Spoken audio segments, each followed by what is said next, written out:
Today, Brian, who is a famous researcher, and he will give us a topic today in the demonstration-free robotic control via large language model agents.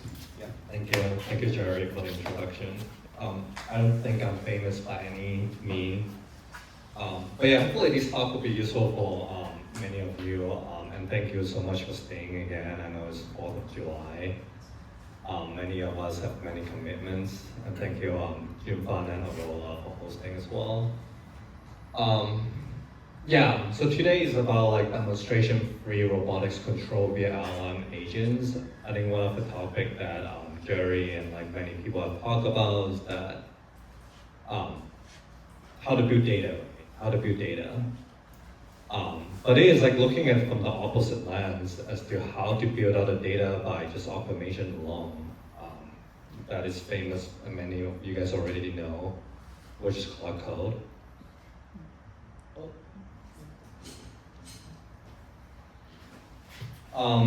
Yeah, so my background is actually officially in like computer science and life sciences.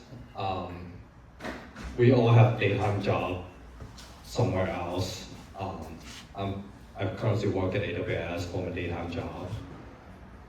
Alan works for a sensor company for medical devices. Tiffany in our team is the only one that has a long pedigree from robotics. And yeah, we have like someone from, there's a researcher in, that I knew from back when I was a PhD student that will help with the future research as well. Yeah, so we're just a group of friends that are excited to do robotics on Saturday.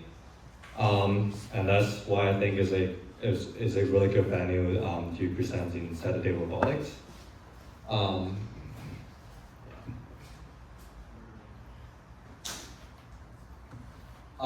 So for the problem that we're targeting is really about like the data generation issue. So we have seen that in robotics, it requires a lot of demonstration. I think like we have seen Aloha, the team actually end up creating a whole factory of Aloha arms. And that has been something that's been done by many other academics labs as well, where they have a lot of teleoperation being done over the course of years, if not a year. It's very intensive, right? But I think we have seen even with such intensive data collection methodology, a lot of the models still struggle to fully generalize. We have seen like Embodied groups and they try with the neural simulation, augmented approach for the pre-training. It helps, but I think in the very paper that they have written, they have set the problem themselves as well, where they still have to fine tune. We're nowhere close to really generalized robotics as we thought. I think physical intelligence in the area has shown like pretty good stride in terms of like intervention-based approach to improve the performance in more data efficient manner with like Pi 07. But I think we have seen a lot of gaps in data in various areas still. And in particular, we see a lot of the time the VLA can suddenly do something very weird, doesn't make any sense. And the reported success can easily fall from like 95% to 30%. I think many of us who have like used SO101 arm, fine-tune our stuff using the robot, we have seen that over and over again. And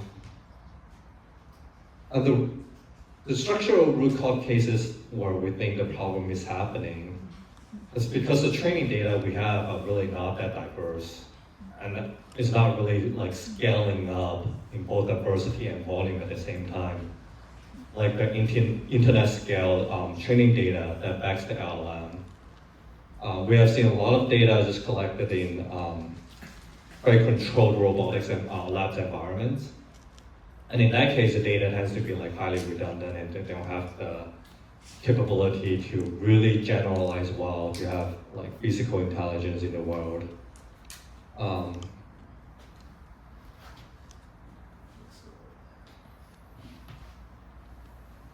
Yeah, so that's kind of why we end up thinking like, what are the other options we have, right? So we're not alone in this particular area. So Gemini Robotics from Google have also thought about this problem.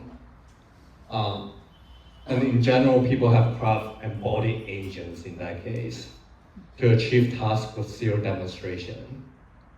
And there are like a couple front runners on these fronts. I think Pi 07 is also another good example in this area, where they have created a thinking VLA to be able to reason through the movements. But Gemini Robotics is like really the front runner in this particular space, where they have created like a embodied reasoning agent, and also like have that to interface with a VLA, as shown in the figure on the right. But I think on that part, that's the part where it intrigues us as to like, is this really hard to replicate with the existing agent AI framework? The reason why we ask this question is because a lot of the VLA are still backed by a large VLM backbone. And a good VLM is available everywhere nowadays already. And we also have like Claude Code and like different framework that already does agentic thinking. And the fundamental is that a lot of the agentic thinking have not really changed over time. They're still the same. And the robotic, in terms of the manipulation structure, is still very similar to how the React thinking has been done for many different scenarios. So reason about the task, call it perception or true control, observe the outcome, adjust and repeat until success. These are things that are common to all agents. And it was originally actually derived from embodied agent like React paper, right? One of the examples they showed was the outworld. And they showed zero demonstration performance. That's what drove the whole agentic reasoning. So that's why we asked the same question here. For the existing LLM agents, and in particular, we chose the coding agent because that's really like one of the most widely available agent that anyone can access. Yeah, so the particular problem we are really trying to solve here is like, a lot of the frontier robotics model right now are not really available for public use. So Gemini Robotics, Pi, they stopped releasing the model as open weights on Hugging Face. And then we really want to evaluate whether the frontier agent by themselves, like Claude Code, can access embodied agents, an off-the-shelf code agent to produce manipulation trajectories and demonstration-free with competitive performance.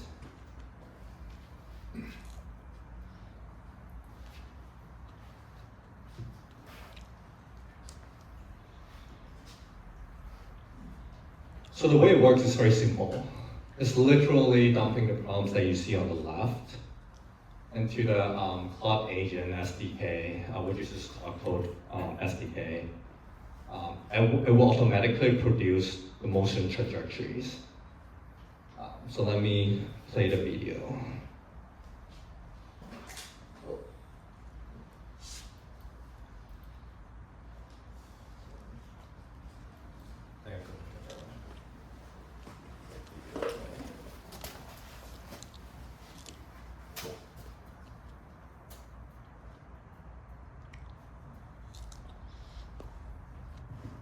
Yeah, so what you're seeing here is basically like the Claude Code itself controlling the robot in a very important branch called the girl.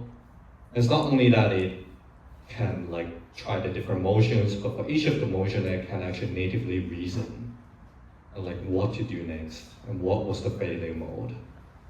So that's the importance of like why this is, it's not only like it's working, but it's also explainable. With the native mechanism provided from the code agent.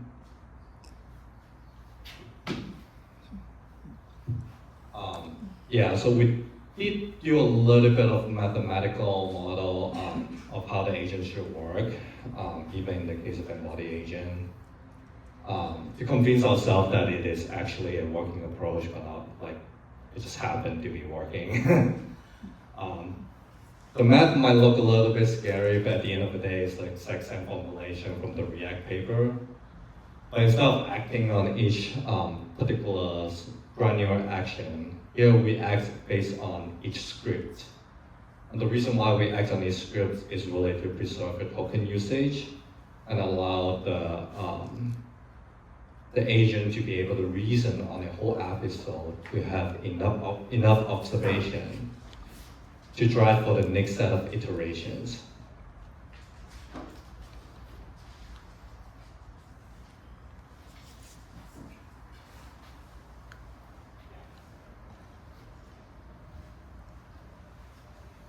So this is talking about the setup of the agent and how it works in the simulations. So we use a modified agent, which is like just Cloud Code itself, and have it to directly discover the API and how to interface with the simulation directly. In this case, we do use the privileged states, like get observation to give the ground truth poses, and the group states.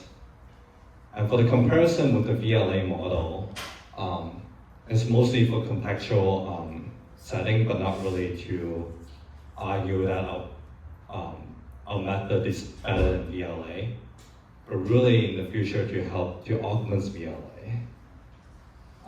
We use like very simple robotic controls, just like the absolute anti-factor position, with all three benches. Yeah, the model we used back then, it was the Cloud Opens 4.5. So the three benches we use are both all single arm table task. Liberal, many skill 3, meta world. Those are like a good old classic simulation benchmarks. And we do add a step to check for cheating. Because when the agent is asked to just succeed no matter what, it will succeed even when it cheats. So that's why we're trying to deliberately allow the agent to explore even the code base, and just to see how often it would diverge from the instruction and start to cheat as well.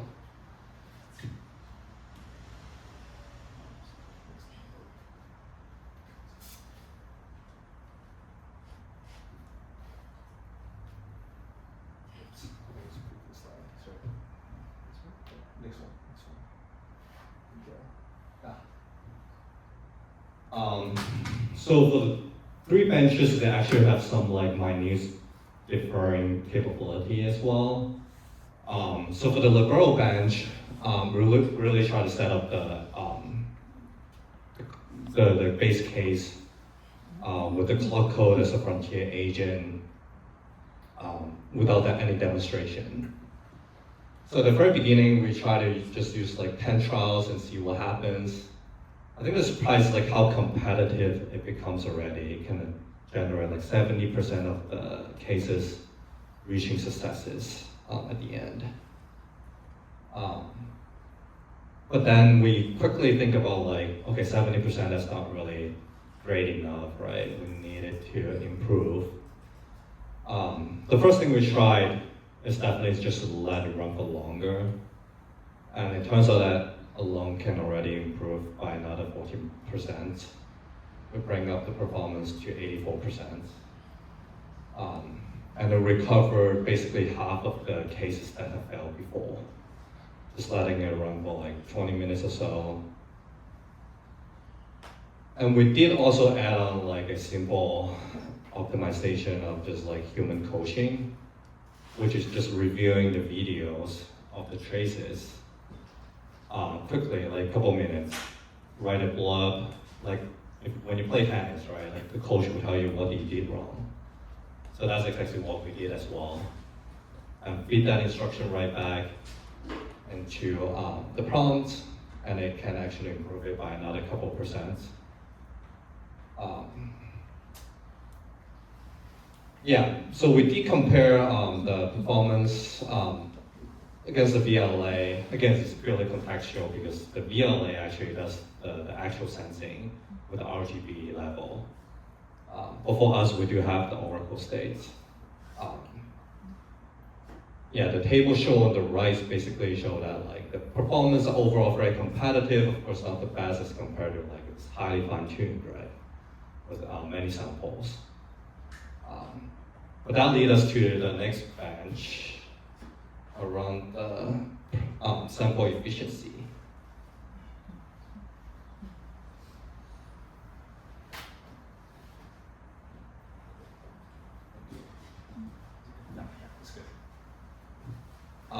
So we look at many skill 3, another bench.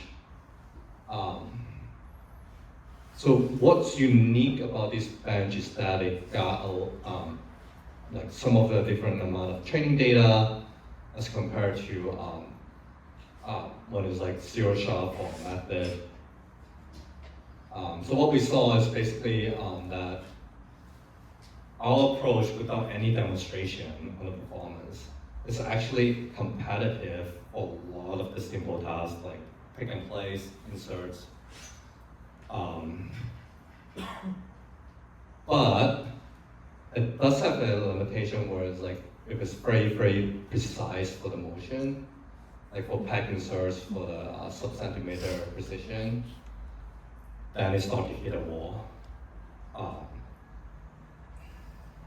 And in this case, we did use the coaching, we did incorporate the coaching from the previous run and just pump it in as well and see how would it affect the performance. And we do see that like when the coaching tips are not relevant, it does hurt the performance, which is what we expected as well. So it's like when you're playing tennis, the coach is telling you about the serve, but the serve is not actually the problem. Then it actually doesn't help with the actual play. So it's not too surprising we're seeing a similar behavior. But yeah, so here is really about like showing the data efficiency of the zero demonstration method. It's actually competitive when compared with the trained methods that were the baseline for many skill 3 before. So basically when there is like not a ton of data, this method can be very powerful to augment the initial demonstration data.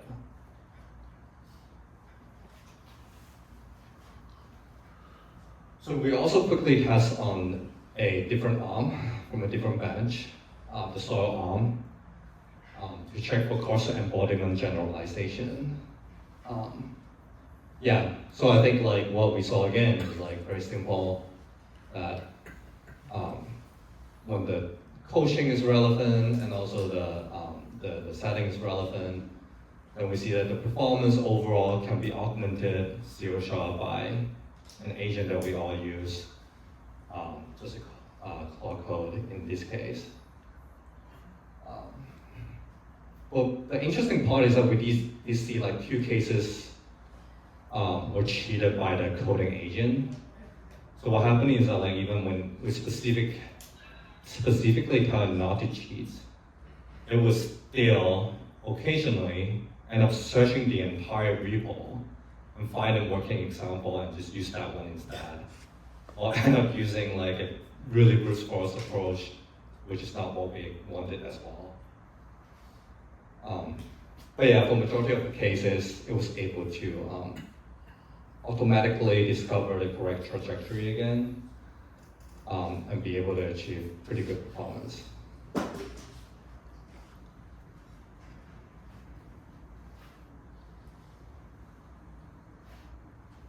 So I think the more interesting part that we observe is that it is explainable and it has a behavior that we expected. So in these particular cases, the amount of token used and the amount of dollars, not the actual dollar spent, we did use a subscription as $200 only. But we did see that like the amount of token spent and the cost per task used scale based on the complexity of the embodied task. And that there's a lot of really useful traces to tell what is going wrong when the robot fails. I think that's really the important part because like a lot of VLA will just keep spitting out like the next joint's position, but then it doesn't really tell you like what went wrong. So I think having a publicly accessible code agent that can do the same thing, it can really help with like the speeding up the fixing of the different issues. I think Jerry previously talked about like a lot of the work comes down to like how to fix the robots, right? You can imagine like having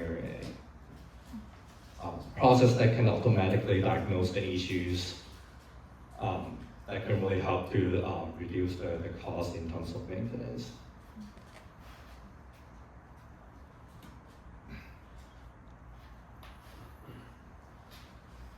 But there's a couple places where it still doesn't work very well yet. But I think it's partly because like we haven't pushed it hard enough and given enough tools. So we do see that like with like the current code that we have, when it's trying to put into a tech insert in like a tiny space, without a very precise understanding of where the pack is and where the hole is, it's very challenging for it to accomplish it. And the latency for the method is completely different from the other method, like VLA. Well, like VLA is talking about like sub-second, like 60 hertz. But in our case, like it will take like a couple minutes or like 30 minutes to get to a particular motion trajectory trace. So back then we only had cloud code subscription, but I think nowadays there's a lot more frontier models that offer subscription-based cost at a much lower cost.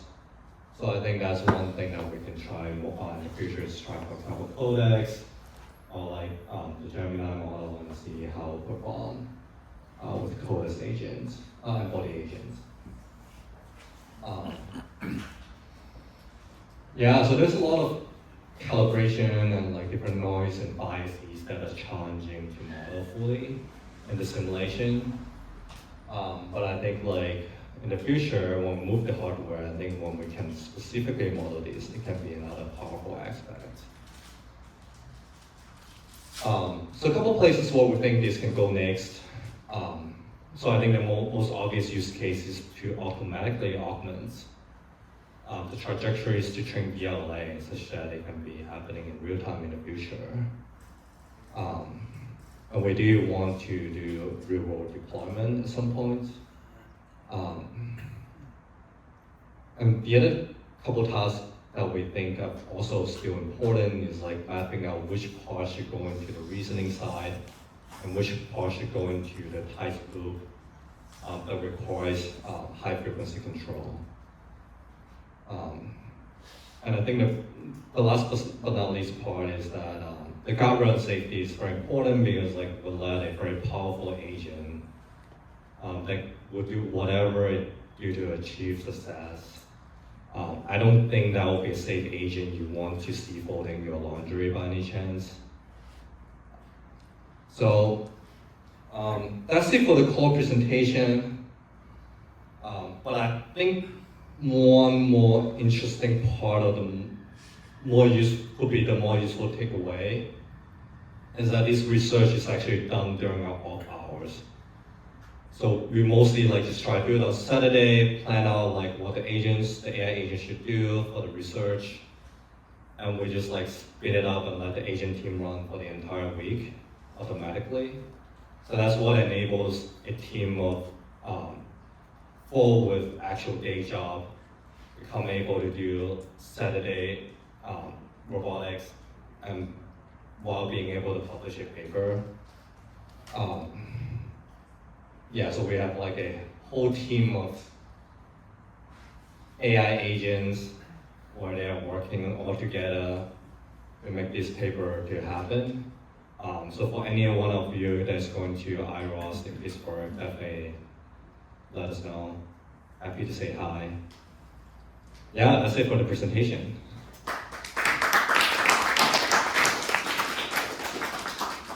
I'm happy to take any question.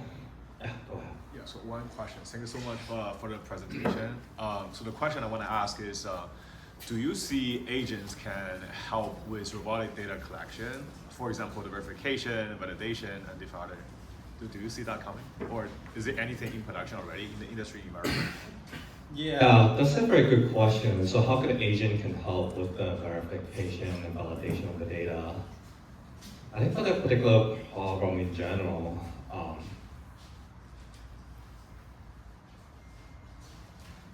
I think yes and no. I think partly it's because like a lot of the verification needs to be done deterministically, like whether data is collected faithfully. I don't know if like a quick reaction, like telling the user don't do this, for example, right? It will help. But I think in certain cases, definitely, right? Let's say if it's safety involved for data collection. I think we have seen in the Aloha 2 paper, where one of the core challenges as simple as like how to avoid the teleoperator need to keep repeating the same motion again and again and get really bad physical damage, right, to the body. I think like in the future, they have to have some sort of safety guardrail for teleoperator as well. In a more agentic framework, for example, to assist the teleoperator to not get into dangerous or like motion that will lead to some sort of physical illness in the future. I think that could be an important area. Yeah.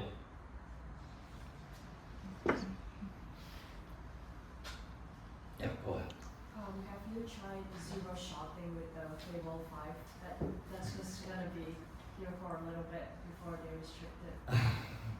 That's a very good question. We have thought about, but I think the general challenge is the token usage. I think Claude recently have really tried to claw back on the usage. We have been running into a lot more subscription limitations than we would like. But we'll definitely try that No, that's one why you day. have your day job. Yeah. Fund that.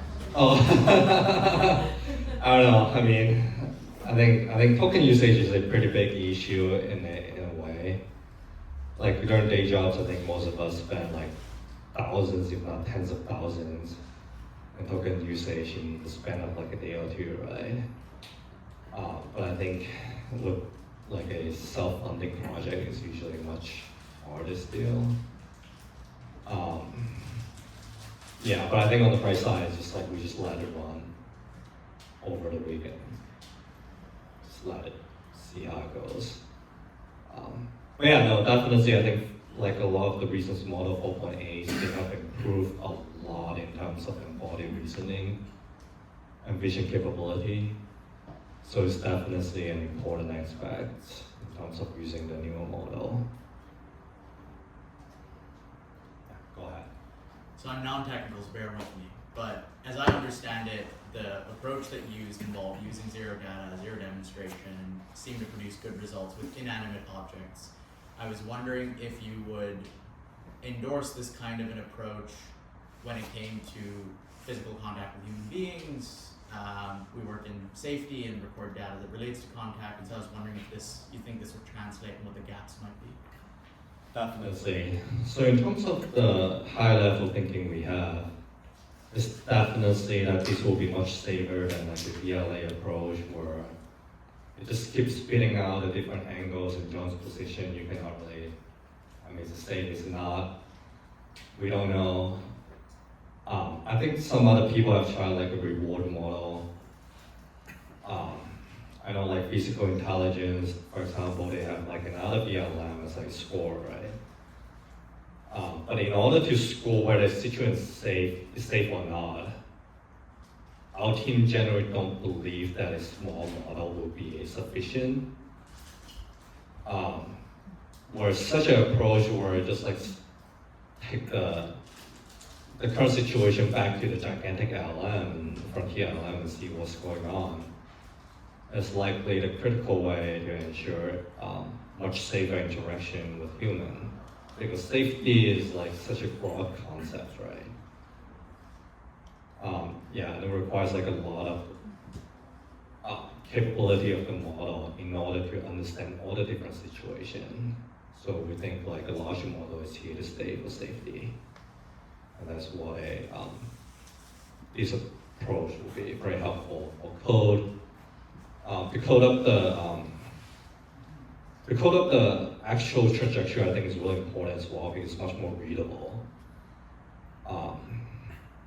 Yeah, I think in the future we might be able to even like test the simulation before we actually do the action. A code is actually one aspect where it can ensure that the action is reproducible too. So when something unsafe happens, and we can go back and fix it, right? We're not relying on like a API and hopefully it won't happen again. That's how we generally think about it. Yeah. If that makes sense. Do you have any plans to test this on a real robot? I thought it was all samurai mess. We did actually try real robots as well.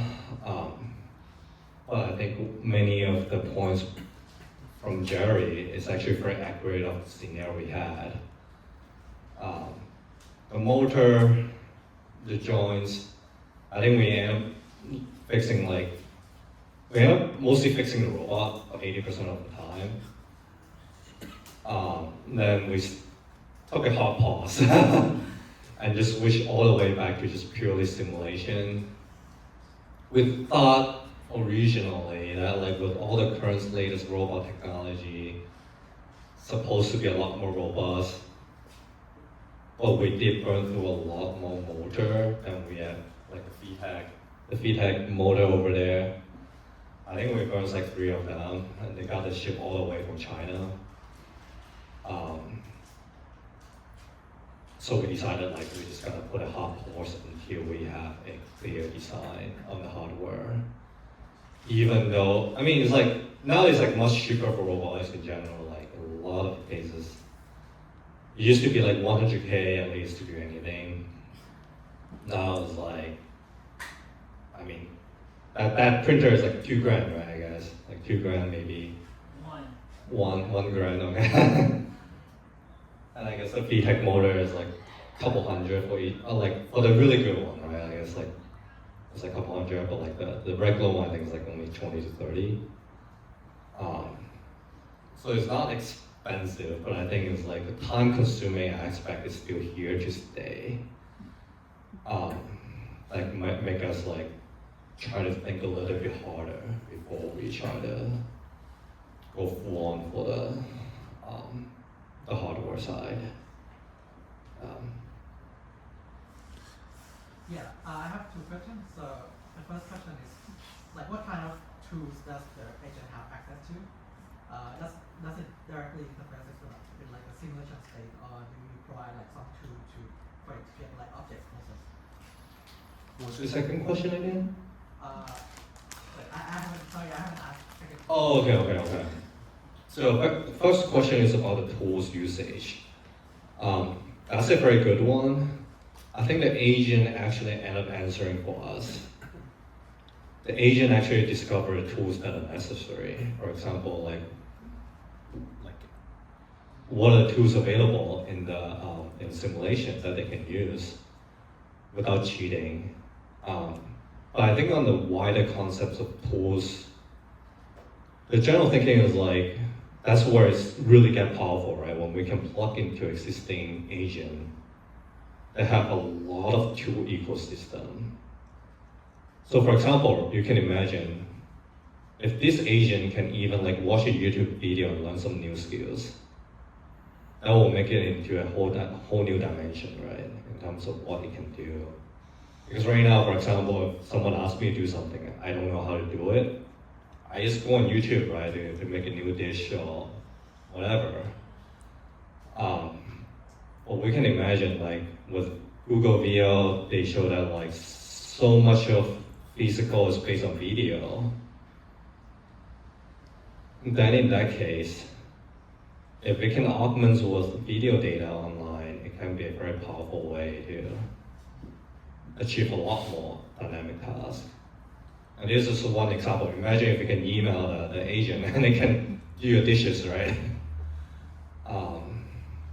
Via the MCP plugin, I mean, yeah. So like tools definitely like one of the wider aspects we're very excited about. We're very excited about the different tools. Yeah. So I have a follow-up question. Yeah. So, like with the agentic stuff, I think the big parameter for the model is, of course, the model version and the temperature and also the reasoning level. Like, did you run, because you are saying that, because of the reasoning capability of the model, it can perform like a task that wasn't possible before. So did you try like a calculation across like low reasoning, high reasoning, and also like reasoning temperature? That's a very good question. I think for that sort of question, we'll need substantial funding in order to do that. So right now we do have bought a pretty beefy computer for gaming that happens to work pretty well for robotics still. But I imagine it will break very quickly that we'll start to need actual funding to upgrade. Yeah, I think right now for example, like my computer only fits the biggest model I can fit is screws, right? Any model beyond 3D is impossible. And the token usage, I think, is still something we're very conscious about. Because if we are actually paying out of pocket, it will be like a couple thousand easily. So that's the reality. But I think that's a really good question, though. Like, it's a question that if we're still at an institute in a lab, then we'll definitely do that. But yeah, with like we try to keep it to like 200 at max. In that case, we kind of have to stick with what is subsidized. Yeah. In the simulator-based evaluation, do you have some sort of dynamics and kinematics constraint? For example, how smooth the trajectory is and whether the trajectory violates strength constraints? So in terms of the actual motion trajectories and also the control, right now we do a very dumb approach, which is just using whatever the default is in the simulator. But that's actually one of the core one aspect that we think about a lot, because there's a lot of different kinematic libraries outside, and they all have different behavior. So for example, like NVIDIA Kurobo, they can do a lot of the collision avoidance in real time, for example. But yeah, right now I think like we're still debating a lot on different fronts, because like VLA, it's hard to compare to like VLA in terms of like the real time movements. But we do still believe a lot of the simple movements should be just like simple deterministic to generate the entire trajectory. So those are like two features that have caused us to think back and forth a lot. Like Kurobo is like an example as to where that falls on the spectrum. We don't have an answer basically. Yeah, something we're thinking very hard about.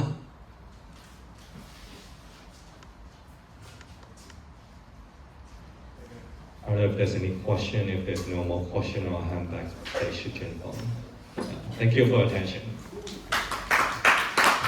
Well, let's give a big round of applause to our speaker, Brian, and Jerry, and also Clara for the demo. So today's session is meant to be a soft core, not a hard core, because of the Independence Day. Yeah, Happy Independence Day. And a few announcements before the open floor and the group photo. So on July 9th, we are going to host a Saturday Robotics and ICML private launch in Korea, Seoul. And July 11th, which is our next Saturday's reading club, it's going to be soft tactile centric multimodal intelligence towards safe and dexterous manipulation. So it'll be Dr. Chen Lu and Dr. Yu She's produced lab and the author of Many View to talk about Many View and some other papers. And July 17 to July 19 is Embodied Metal Hackathon. So it is a hackathon on robotics, and I'll be fortunate to be a judge for this hackathon. And July 18th, Saturday, is going to be next week our reading club. So the topic is latent all you need for world action models? And also we're going to talk about a second talk on causal world models. So this topic is presented by Guanming Wang from General Instinct YCP26 to talk about fast WAM and image WAM and some other interesting world action models papers. July 22, Wednesday, so we'll be in Los Angeles for the SIGGRAPH conference, and I'm gonna host a official Birds of Feather meetup with SIGGRAPH conference. So the topic will be world models for robotics, bridging graphics, simulation, and physical intelligence. And July 25, it is our Reading Club 20. So the topic is agentic robotics models. So it will be Empire's author, EMPIRE, from NVIDIA, and also he is a researcher at UC Berkeley, and he's gonna talk about CapEx. I think it is quite relevant to today's topic about agentic robotics. And August 1st, we are likely to have Dyna Robotics CEO Lyndon Gao and Jason Ma, but we are not confirmed yet. But also, we are planning some more interesting papers in the future. And besides the paper reading, we also plan to do a workshop version of the Saturday Robotics. So hopefully we can collaborate with Jerry and maybe some other interesting founders that we can deploy and do some engineering with the robots that we have in the future. And also we plan to do the podcast, Saturday Robotics podcast, to interview with some founders. Oh, by the way, also recently I went to a podcast. So the YouTube video is live. It's about robotics and world models. So you can find it on X and LinkedIn. And speaking of agents, today we talk about the agents, and also I have a previous research on the agent last exam, collaborating with UC Berkeley. So this is an interesting data is when Fable 5 come out, it scores 0 on our agent last exam because we focus on the long horizon and quite complicated tasks across all domains in GDP areas, including finance and maybe robotics. So we plan to submit our work to Nature, but we are working on to improve it from all aspects. So if you're interested to collaborate and contribute to this work, you can send me an email and we can do collaboration. So you can find the website is also called Agents Last Exam. So if you're an agent researcher, you can have fun with this project. So I guess this is our announcements to make. Oh, by the way, next Saturday is going to be at the peak of the Twin Peaks. So be prepared to hike, do some hiking. Yeah, it's going to be an interesting house on the Twin Peak. So finally, let's, as a tradition, let's do two group photos, one exocentric, another third person's view. And after that, you are free to social, and also have some strawberries over here and also at the back. So let's do a quick photo.